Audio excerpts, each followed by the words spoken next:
الله الرحمن الرحيم اللهم صل على سيدنا ومولانا محمد وعلى ال سيدنا مولانا محمد رب زدنا علما. مخکې منګه سبق شروع کړو د قصر په باره کې. نو د قصر لغوي معنی کو رکاوهلو او په اصطلاح کې تخصیص الشیء بشیء بطریق مخصوص په یو خاص طریقې سره، یعنی د ادات القصر چې کم دي داغي په ذریعہ سره په یو خاص طریقې سره یو سیس د بل سیس سره خاص کول. کم سیس چې خاص کول کېږي ته مقصور او چا پورې چې خاص کول کېږي ته مقصور علیه وي. لك لا فاهم الا علي لا كاتب الا علي. کله بری علاقه کې بل څوک نه موجود. نو قصر حقیقي او قصر اضافي. قصر حقیقي ته ویل کېږي چې په واقع او په حقیقت کې دا د یو سره خاص وي، او یعنی دا حکم تا خاص کړی د یو کس سره، او دا په واقع کې په حقیقت کې یعنی دغه شاندار بل چا سره خاص کېدی نشي یا بل سره خاص نه وي، او اضافي چې د بل په نسبت سره وي. بیا موږ د دوانو د قسم لري قصر الصفات على الموصوف او قصر الموصوف على الصفات. ها ویلو چې موصوف خاص شوی د سره د صفت سره، موصوف خاص شوی د صفت سره، نو دا قصر الموصوف على صفت او صفت خاص شوی د موصوف سره، نو دا قصر الصفات على الموصوف ده. دی باندې پوښو وای کنه. ها نن سبق کې د قصر اضافي درې قسمونه بیانې. دا قصر اضافي درې قسمونه دي. یو ته لګي قصر افراد، دویم ته لګي قصر قلب، او دریم ته لګي قصر تعین. ما ته ګوره خانانو، ما ته ګوره. قصر افراد او قصر قلبي او قصر تعین د دې نمونه ته تاسو سوچوږئ. افراد ویلېږي مفرد ته د افراد د مفرد نه لري، یعنی یو والی ته ویلېږي. او قلب چې نه قلب د زړه وي، او زړه ته قلب زکه وي چې دا بدلیږي را بدلیږي. او تعین خو جو معین کول ته ویلېږي. نو وس د دې تعریفونو ته وګورئ چې قصر افراد دې ته ویلېږي. ما ته وګورئ چې مخاطب د شرکت اعتقاد لري، او تو ورته د سیسته د یو سیس سره خاص کې اته چې لکه دی کې شرکت نشته، د صرف یو سیس دی. لکه مطلب دا دی کنه، د مخاطب په ځای کې دا خبره ده چې دا علی دا هم کاتب دی، هم فاهم دی، او هم قاری دی. د ډېر څه لري. او ته لا کاتب الا لا علی الا کاتب، چې علی نه دی مگر صرف کاتب دی. نو هغه چې په دې ځین کې کم خاصونه وکنه د نور سوزونه، نو د په ځین کې د شرکت اعتقاد وو، هغه شرکت ولا ختم کو صفت او سره دا یو صفت ثابت کو چې د علی لپاره صرف یو صفت ثابت ده. دا قصر الموصوف على صفت شو کا قصر صفت على الموصوف شو. ها قصر الموصوف ګوره چې الا نه مخه کمی کنه، نو موږ به د قصر سره ادا کو. او کزه مې چې د قصر صفت على الموصوف مثال دغه جوړو م قصر افراد او قصر افراد والا. لکه زه مې چې دا کاتبو دا علی هم دی، او زید هم دی، او بکر هم دی. دا کتابت دا صفت د علی سره هم دی، او د بکر سره هم دی، او د خالد سره هم دی. او ته وې چې لا کاتب الا علی، کاتب کو رسب علی دی، یعنی زید عمر بکر نه دی. نو دا قصر افراد شو کنه، یعنی هغه په ځای کې د شرکت اعتقاد وو چې علی هم کاتب دی، او زید هم کاتب دی، او خالد هم کاتب دی. ته دا هغه ځای چې دا صرف د یو سره خاص کو ندی ته ویلې قصر افراد، او دا مثال د قصر صفت علی الموصوف شو. په دې باندې پوه شوئ؟ ها پوه شوئ؟ په دې باندې قصر قلب دې ته ویل کېږي چې مخاطب د یو څیز د عکس اعتقاد لري، او تور ته دغه عکس پیش کړي. که مخاطب دا وایي چې دا علی ولاړ دی، علی ولاړ دی، او تور ته چې دا علی الا قائد، علی نه مگر سره ناست. نو څګور دا کې ناستلو ودرېدل دا یو بل عکس دي کنه. قیام او قعود یو بل سری عکس دي. نو چې دا دغه د کم خبره اعتقاد لري، مخاطب د کم خبره اعتقاد لري، تور ته دغه الټ پیش کې دغه عکس ورته پیش کې، یعنی قلب بدل را بدل کې. واښوي نو ماول چې لا علی الا قائم، دا قصر الموصوف على صفت مثال شو. واښوي به معنی.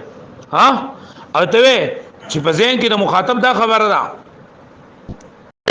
چې دا یو دو کسان دي، یو علی دی یو زید دی. د مخاطب ذهن دا دی چې علی ولاړ دی، چې څوک ولاړ او تور ته چې لا قائم الا علي دا مخاطب زین دا چې زید ولاړ او ته ورته دا خبره کوي چې زید نه ولاړ بلکې څه ولاړ علي ولاړ نو تور ته چې لا قائم الا علي جدا د قصر صفات الموصوف مثال شو پدې کې هلکه پوهیږي به معنی دریم نمبر ده قصر تعین دې ته ویل کېږي چې د مخاطب په ذهن کې دوه کسان دي خو بدبو کې یو متعین هغه ته نه ده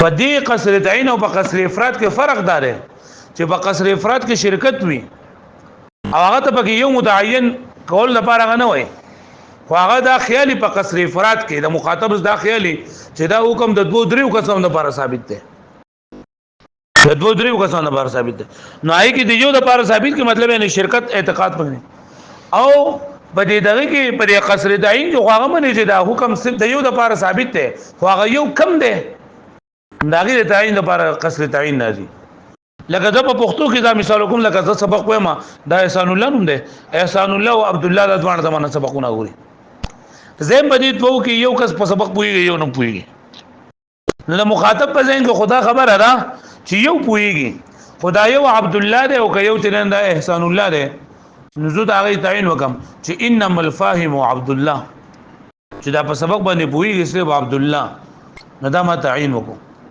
نو دا قصر اضافي سو قسمونه شول درې کم دي قصر افراد قصر قلب او قصر تعین قصر افراد څه ته ویل کېږي چې مخاطب د شرکت اعتقاد لري مخاطب د او ته هغه ته یو څه سپیس کې چې بری کې دا حکم د ډیرو د پر نه ثابتو بلکې چا پر ثابت دی او قصر قلبي کې چې مخاطب د عکس اعتقاد لري د څه اعتقاد لري او تور د راغین نه پېښ کوي مطلب د حکم دی د پر ثابت دی خدای و چې دا قیام ثابت دی او قعود ثابت دی یا د چې د علی د پر ثابت دی او د چې نه دیو د پر ثابت دی هغه علی نه بلکې زید دی او قصر تعین چې د مخاطب په دین کې دی چې د حکم د یو غیر معین د پر استعمال دی نو په قصر تعین سره دا غي سکیږي تعین کیږي الګا پوه شوي او د دینه بعد بیا د ادات القصر بیان کړی دي چې د قصر خډيري طریقې دي دله کې د سلور عام مشهور چې کوم طریقې دي هغه بیان کړي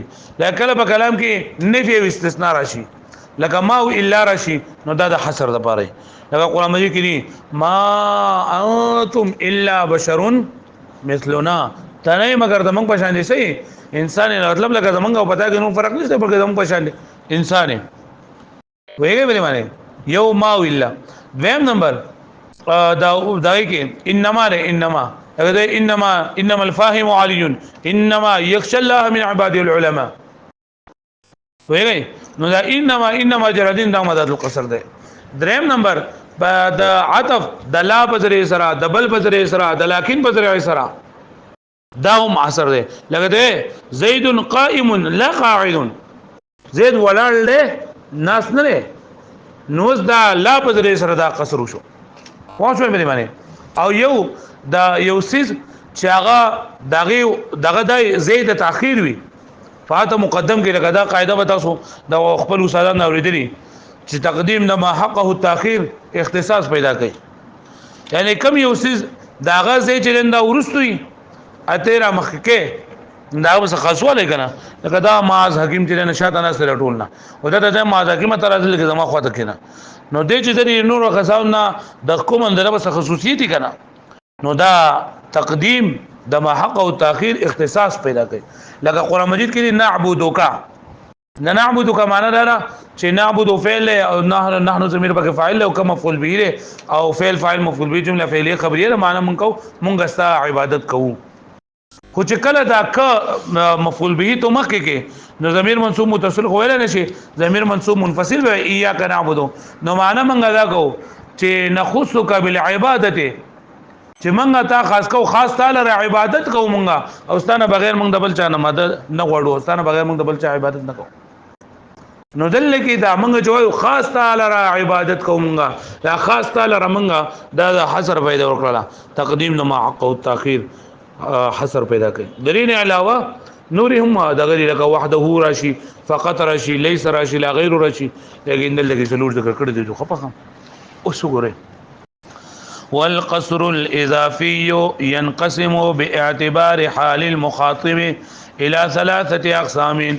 او مخاطب او قصر اضافي تقسیمیږي په اعتبار د حالت د مخاطب سره درې قسمونو ته یعنی په اعتبار د مخاطب سره د مخاطب په اعتبار سره د قصر اضافي درې قسمونه دي. نمبر 1 قصر افرادین. قصر افراد څه ته وایي؟ اذا اعتقد المخاطب الشرکتا، کله چې مخاطب اذا اعتقد المخاطب الشرکتا، کله چې دا مخاطب د شرکت اعتقاد لري او تور ته دا کلام په دې طریقې سره پیش کې چې دا شرکت پکې نه بلکې صرف یو د پاره راځي. مثال دغه تاسو ته بیان دي کنه لان یا شی کې لیکل وقصر قلب اذا اعتقد العكس، او قصر قلبي څه ته وایي؟ کله چې مخاطب چې نه د عکس اعتقاد لري. وقصر تعین اذا اعتقد واحدا غیر معین، کله چې د یو اعتقاد لري خو یو چې دا غیر معین وي. وللقصر طرق، او د قصر لپاره ډېرې طریقې دي. مطلب یې د قصر چې موږ د حاصلېږي په کلام کې هغه ډېرې طریقې دي. منها النفي والاستثناء، یو دا غیر نفي استثناء ده چې په کلام کې اول نفي ذکر شي او استثناء ذکر شي. لکه ان هذا الا ملک کریم، چې نه ده دا مگر معزز بادشاہ دی. د یوسف علیه السلام په باره کې چې الله پاک فرمایي قصر الموصوف علی صفت ته لکه پوه شوي. انما ومنها انما یودرین انما له لکه انما الفاهم علی، بشک علی د په هله په اصل علی دی. ومنها العطف بلا او بل او لكن، او دریم نمبر دا ادات القصر نه او دا طرق قصر نه یو دا چې عطف دلا بل او د لكن به شروع شي. لکه ده انا ناصر لا ناظم، چې زه نصر وایونکی ما نصر لیکونکی ما نظم لیکونکی نه ما. وما انا حاسم بل کاتم، او زه حساب کتاب کوونکی نه ما بلکې زه خو لیکونکی ما. ومنها تقدیم ما حقه التاخير، او سلورم نمبر تراغي په ذریعہ سره حصر او اختصاص په کلام کې پیدا کیږي چې مخکواله د هر هغه چې رقم حق تاخير وي، یعنی اوس په کلام کې مؤخر وي خو هغه ته مقدم کې د دې مقدم کېدو په وجه باندې پاږي کې حصر او اختصاص پیدا کیږي. لکه اياک نعبدو، الګه پوه شو به معنی په دې باندې پوه شو یاد وشي راته دا نو وړو سبانه نو جوړ خو وکړه بل